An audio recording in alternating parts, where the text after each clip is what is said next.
다윗이 하나님의 성전을 짓고 싶었습니다. 하나님이 그 얘기를 들었을 때에 바로 소원 수리하지 않으셨습니다.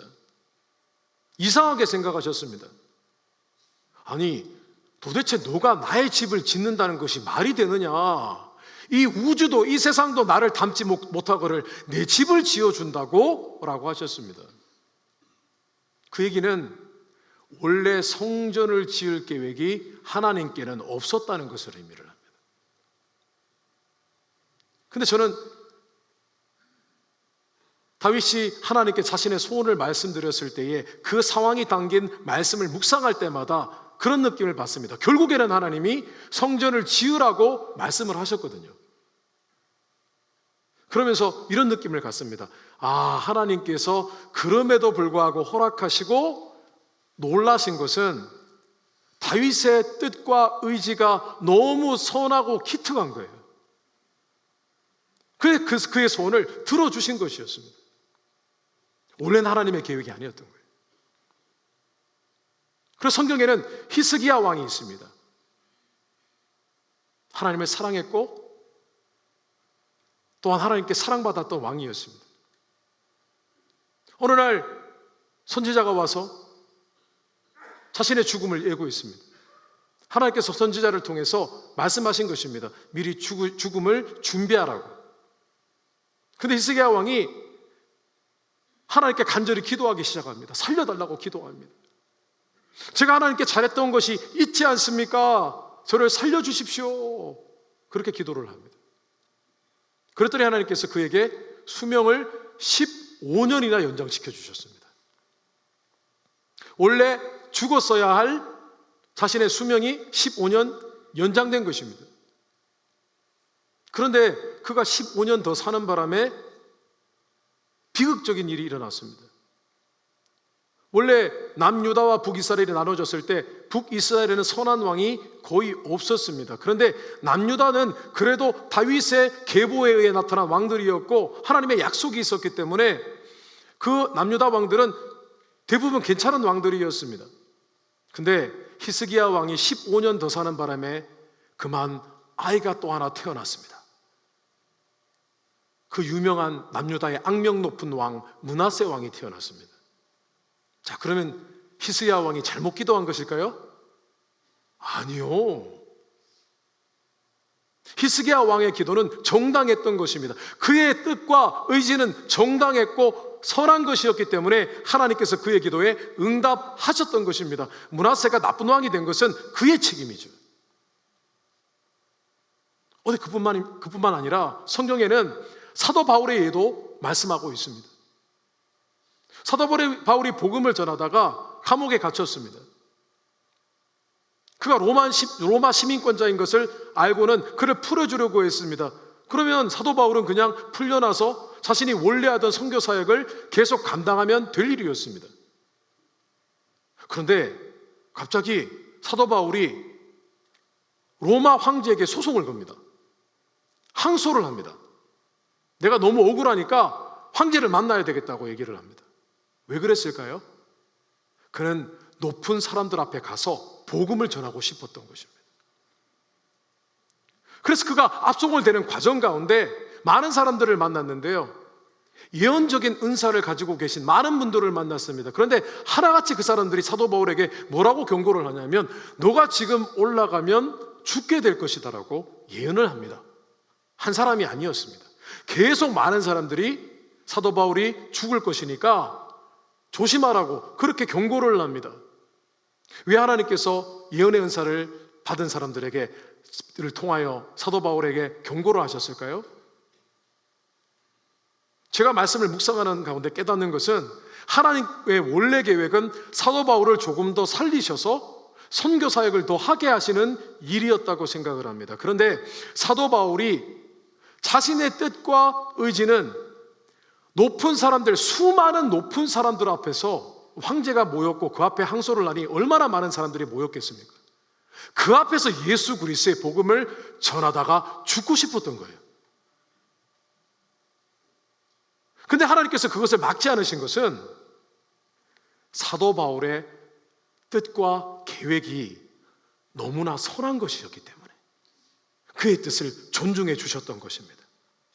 성도 여러분, 하나님께서는 우리의 뜻과 계획을 무시하지 않으십니다. 오히려 존중히 여기십니다. 성경 말씀에 이런 말씀이 있습니다. 시편 21편 2절에 그 마음의 소원을 주셨으며 그 입술의 구함을 거절치 아니하셨나이다.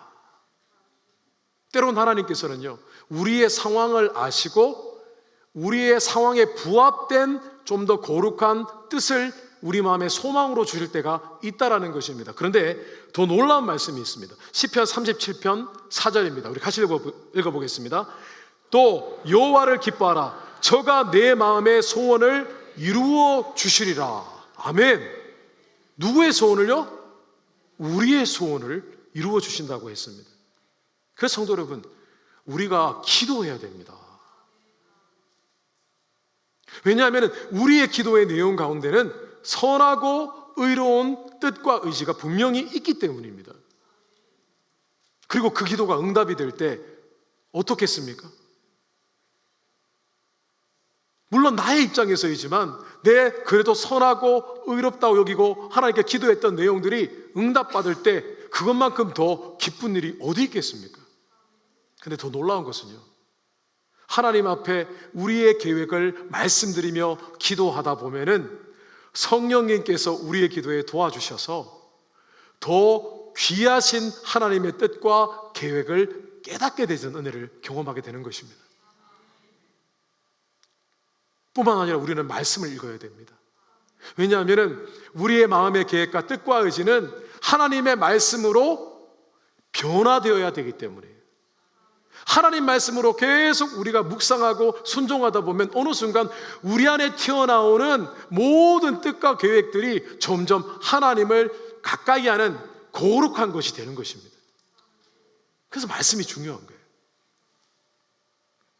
성도 여러분, 우리의 뜻과 의지가 하나님이 감탄하실 만한, 감동하실 만한 것으로 되게 되시기를 주님의 이름으로 축원합니다. 둘째 한번 따라해 보겠습니다. 하나님의 뜻은 사람의 뜻보다 훨씬 크고 높으십니다. 사실 예수님이 당하실 앞으로의 일은 부정적인 의미밖에 없는 일이었습니다. 죽는 일이 뭐가 좋겠습니까?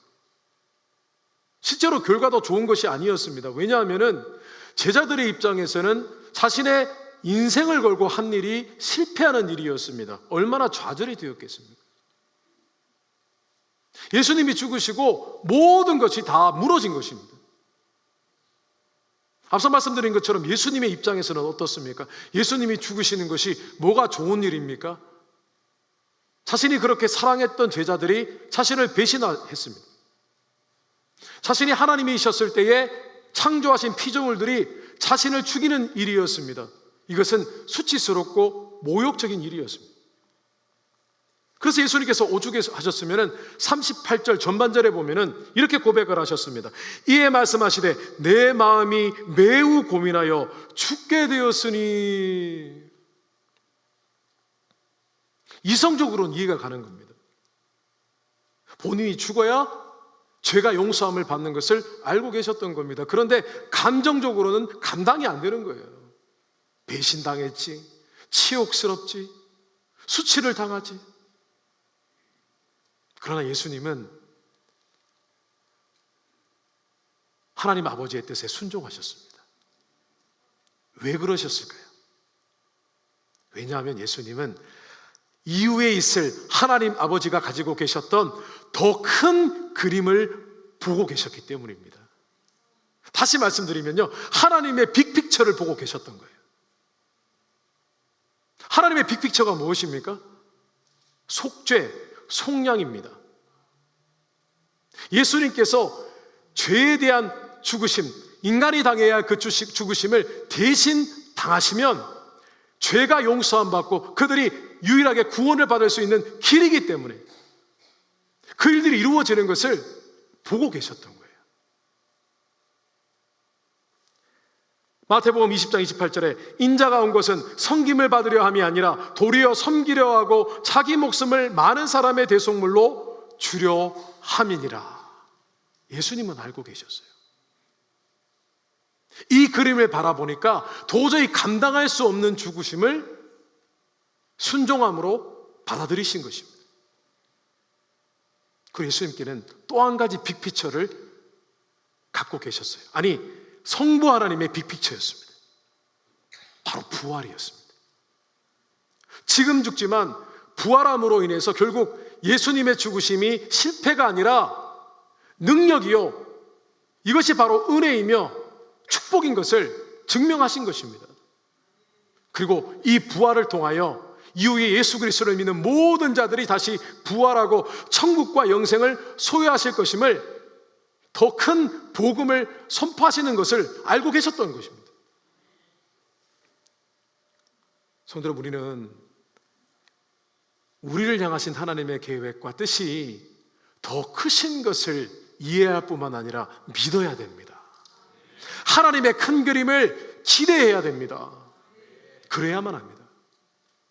하나님은 이 세상을 향하여, 그리고 우리 개인을 향하여 더 큰 그림을 갖고 계시는 것입니다. 그런데 그것은 놀랍고 아름다운 것입니다. 우리가 잘 아는 예레미야 말씀, 예레미야 선지자의 말씀 29장 11절입니다. 같이 읽어보겠습니다. 여호와의 말씀이니라. 너희를 향한 나의 생각을 내가 아나니 평안이요 재앙이 아니라 너에게 미래와 희망을 주는 것이니라. 아멘. 우리가 잘 아는 말씀입니다. 근데 오해는 하지 마십시오.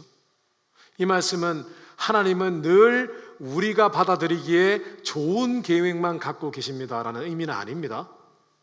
왜냐하면 하나님께서 예레미야 선지자를 통해서 이 말씀을 주실 때, 이 말씀 그때는 이미 남유다가 바벨론 제국에 의해서 완전히 파멸을 당하고 많은 포로들이 바벨론 제국에 잡혀가던 때였습니다. 하나님의 징계와 재앙이 없었던 것이 아닙니다. 이 말씀은 이런 뜻입니다. 너희가 지금 징계를 당하고 망하게 된 것 같지만은 그렇지 않다는 거예요. 이후에 하나님께서는 더 큰 그림을 갖고 계신다는 거예요. 하나님의 계획은 재앙과 징계에 한정되어 있는 것이 아니라 이후에 더 큰 그림과 놀랍고 아름다운 계획을 갖고 계시다는 것입니다. 우리는 늘 우리 눈앞에 펼쳐진 현실을 바라봅니다. 현실 앞에서 보여지는 그림들은 전부 다 작은 스몰 픽처들입니다. 근데 그것만 바라보면요, 안 좋아 보이는 것들 투성입니다. 사실입니다. 그러면 우리는 좌절합니다. 소망을 갖기가 어렵습니다. 사실 우리가 믿음이라는 것, 현실을 바라보면 믿음을 가질 수가 없는 것입니다. 근데 우리가 해야 할 것은 하나님께 더 놀라운 그림이 있다는 것을 우리는 기억해야만 하는 것입니다. 우리가 늘 현실을 바라보게 되어지면 형편없고 불안정하고 불분명한 것들로 가득합니다. 그러다 보면 선택도 잘못 선택하게 됩니다. 왜냐? 우리 눈에 보이는 것들 중에서 제일 괜찮은 것을 선택하지만 그것조차 사실은 좋지 않은 것일 수 있기 때문입니다. 우리는 하나님의 큰 그림을 보고 있습니까? 우리가 사람을 바라보는 우리의 시각에 대해서 한번 생각해 보아야 됩니다. 우리는 자녀들을 바라볼 때 어떻게 바라봅니까? 지금 자녀들의 수준만을 바라볼 때가 많이 있습니다. 그렇기 때문에 근심하고 걱정하고 답답해하고 불안해하는 것입니다. 그런데 우리가 우리 자신을 바라볼 때도 그럴 때가 참 많이 있습니다. 내게 무슨 소망이 있겠어? 그렇게 되어지면 우리는 우리 자녀도 자신도 아주 강하게 우리 자신을 지나치게 몰아세울 때가 있습니다. 그러면 인생은 피곤해집니다. 기쁨과 소망이 없습니다. 시편 16편 6절에 이런 말씀이 있습니다. 우리 같이 한번 읽어보겠습니다. 내게 줄로 재어준 구역은 아름다운 곳에 있으며 나의 기업이 실로 아름답도다. 지금 다윗이 너무 아름다운 얘기를 합니다. 믿음의 고백을 합니다. 하나님께는 줄로 재어준 것 같은, 줄로 잰 것 같은 그런 정확한 나를 향한 계획이 있으시다, 복이 있으시다, 그렇게 고백을 했습니다. 그게 너무 아름답다라고 얘기를 했습니다. 근데 원래 이 시편 16편 말씀의 도입부에 보면은 이 시편이 쓰여진 시기는 다윗이 결코 좋은 때가 아니었습니다. 또 어려움을 당해서 하나님 앞에 기도할 때였습니다. 살려주세요, 도와주세요, 그렇게 기도할 때였습니다. 그런데 갑자기 기도를 하다가 다윗이 6절에 이르러서는 내게 줄로 재어준 구역이 있다, 그것은 실로 아름답다라고 고백을 했습니다. 다윗이 어떻게 그렇게 고백할 수 있었을까요? 그는 기도하는 과정 가운데 하나님께서 내게 두신 계획이 더 크고 놀랍다는 것을 알았던 것입니다. 하나님의 빅픽처를 보았던 것입니다. 성도 여러분, 하나님의 계획은 우리의 생각하는 것보다 크십니다. 더 놀라우십니다. 더 깊은 곳에 있고 아름다우신 곳에 있음을 믿게 되시기를 주님의 이름으로 축원합니다. 마지막입니다. 세 번째로 한번 따라해 보겠습니다. 하나님의 뜻은 사람의 뜻과 달리 영적입니다. 오늘 주님께서 기도하러 가셨습니다. 그 속에는 여러 가지 많은 일들이 일어났습니다. 근데 그 속에서 예수님께서 하고자 하신 일이 있었습니다. 그 일은 하나님의 뜻을 붙잡는 예수님만의 순종의 시간이었습니다. 그런데 그 시기에 예수님은 혼자 기도하러 가지 않으셨습니다. 왜냐하면 예수님의 죽음과 관련된 하나님의 뜻은 제자들에게도 영향을 끼치는 일들이었기 때문에 예수님은 제자들과 함께 기도하러 가셨습니다. 물론 기도하는 자리는 달랐습니다. 제자들을 이곳에 남겨두시고 또 다른 세 제자는 좀 더 같이 가시다가 그들을 남겨두시고 조금 더 떠나서 홀로 기도하셨습니다. 그리고 예수님은 그들에게 기도하라고 하셨습니다. 오늘 본문 말씀의 내용을 토대로 하면은 예수님께서는 분명히 그들에게 이제 곤란하고 어려운 일들이 생길 테니까 너희들이 시험에 들지 않도록 기도하라 라고 말씀하셨던 것 같습니다. 그러니까 예수님은 이 시간을 통하여, 하나님의 뜻을 붙잡는 시간을 통하여 또한 놀라운 다른 계획을 갖고 계셨던 것입니다. 제자들을 양육하시고 훈련하시고 기도 훈련을 시키시려고 하신 것입니다. 그들이 이 상황을 통하여 한번 실패를 맛보고 다시 한번 회복하고 일어나게끔 하시려고 제자들을 부르신 것이었습니다. 저는 이 사건을 통하여 하나님의 뜻과 계획이 어떠한지를 다시 한번 깨닫게 됩니다. 그 계획은요, 정말 놀라운 곳에 있습니다. 하나님의 계획과 뜻과 의지는 단편적이지 않습니다.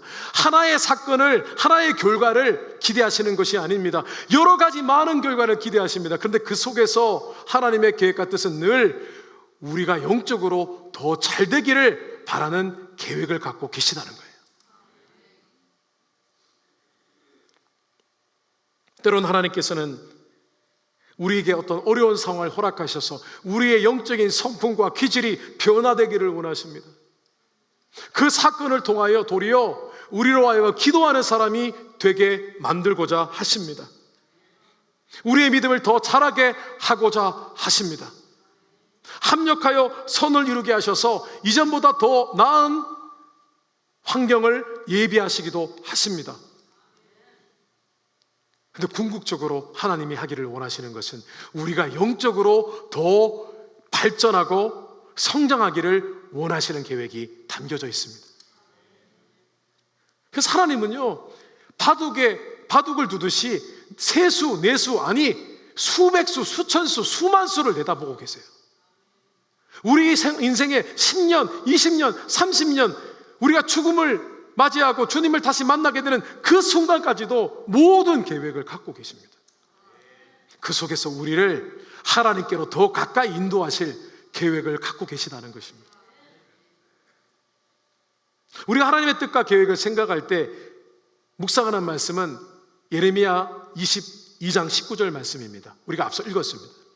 그런데 이 말씀과 짝을 이루고 꼭 우리가 계속 묵상해야 할 또 다른 하나님의 뜻과 계획에 대한 말씀이 있습니다. 바로 이사야 55장 8절 말씀입니다. 우리 같이 읽어보겠습니다. 이는 내 생각이 너희의 생각과 다르며 내 길은 너희의 길과 다름이니라. 여호와의 말씀이니라. 다르다는 것은요, 우리와 수준이 다르다는 거예요. 우리는 이렇게 될 것 같다고 예상하지만 하나님은 이것 말고도 저렇게, 이렇게, 그렇게 계획을 가지고 계시더라고요. 그래서 하나님의 뜻과 계획은 경이로운 것입니다. 우리가 다 이해할 수 없는 것들입니다. 근데 분명한 것은 그 계획은 실패하지 않으시고 영적이어서 우리를 보다 선하고 의롭고 거룩하게 인도하신다는 것입니다. 성도 여러분, 우리가 왜 노화를 경험합니까? 우리가 왜 죽어야 됩니까? 왜 하나님은 우리를 죽도록 계획하셨을까요? 아니, 원래 계획은 그게 아니셨습니다. 사람은 영원히 살도록 창조하셨습니다. 그런데 죄로 말미암아 우리의 육신이 오염되고 노화가 되고 죽음에 이르게 된 것입니다. 그렇지만 우리는 예수 그리스도를 믿지 않습니까? 하나님의 자녀이지 않습니까? 그러면 죽음을 극복하게 하시면 되지 않습니까? 왜 그렇게 하지 않으실까요? 이 땅에 사는 동안 육신이 쇠하고 힘들어져도 힘들어질수록 더 하나님만 붙잡고 살라고요. 다른 이유가 없습니다. 영적인 계획을 갖고 계시는 거예요. 그래서 믿음의 사람들은 육신이 힘들고 어려워질수록 하나님을 더 붙잡기 때문에 그의 신앙은 더 고결해지는 것입니다. 더 거룩해지는 것입니다. 그것이 우리를 향하신 하나님의 영적인 뜻과 계획이신 것입니다. 말씀을 정리하겠습니다. 성도 여러분, 저는 굉장히 냉소적인 사람이었습니다. 왜냐하면 살아온 환경이, 가정이 그렇게 화목하거나 그렇지 않았기 때문에 저는 제 자신에 대해서 굉장히 부정적이었습니다. 나는 뭔가 어떤 일을 잘할 수 있을까? 제가 굉장히 정직한 사람이었어요. 왜냐하면 제가 뭐 공부를 못하거나 그렇진 않았는데 그럼에도 불구하고 제게 별로 소망이 없는 것 같았습니다. 왜냐하면은 성격적으로 화목하지 못한 가정에 자랐기 때문에 제 성품 안에 왜곡된 감정도 많이 있고 부족한 점이 너무 많았습니다. 근데 하나님께서 저를 향한 계획을 가지고 계셨대요. 제가 목사가 된 건 기적입니다. 아니, 다른 목사님들도 그런 말씀을 흔히 하시죠. 근데 저는 더욱 그렇습니다. 성도님들께 이렇게 좋은 말씀을 드릴 수 있는 사람이 아니었어요, 제가.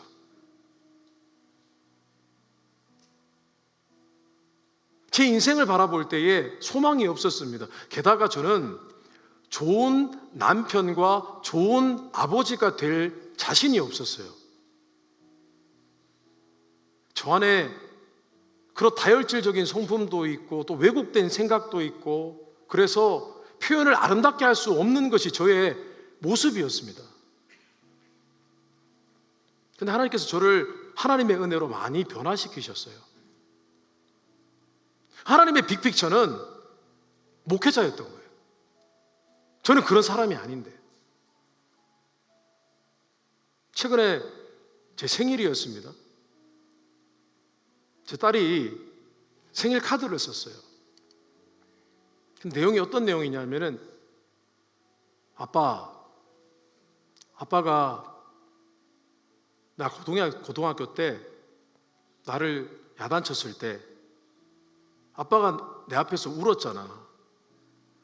아빠가 나한테 apologize, 사죄했잖아. 미안하다고 그랬잖아. 나 그때 정말 아빠 고마웠어.